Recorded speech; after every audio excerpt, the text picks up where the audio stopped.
వ్యాప్కోస్ నివేదిక మేరకు central Water commission సూచనల మేరకు మహారాష్ట్ర ఒప్పుకోకపోవడం వల్ల మన ఇంజనీర్ల రికమెండేషన్ మేరకు ఆనాడు రాష్ట్ర ప్రభుత్వం నీళ్లు లేని చోట నుంచి నీళ్లున్న చోటకు మేడిగడ్డ ప్రాజెక్టుకు రూపకల్పన చేశాం.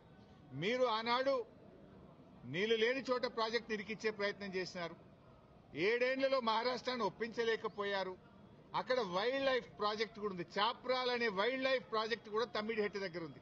వైల్డ్ లైఫ్ ప్రాజెక్టుకు అనుమతి రావాలంటే 10 ఏళ్లు అవుతుంది.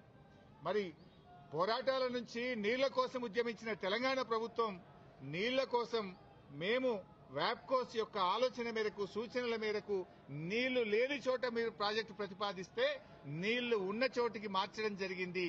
ఎందుకు మార్చామనేది documents, evidences, meeting minutes, Central Water Commission లెటర్లు, మహారాష్ట్ర ముఖ్యమంత్రి రాసిన లెటరు అన్నింటినీ కూడా కమిషన్ కు పూర్తి ఆధారాలతో సహా సమర్పించడం జరిగింది. ఎందుకు మార్చవలసి వచ్చిందో సవివరంగా చెప్పేటువంటి ప్రయత్నం మేము చేయడం జరిగింది.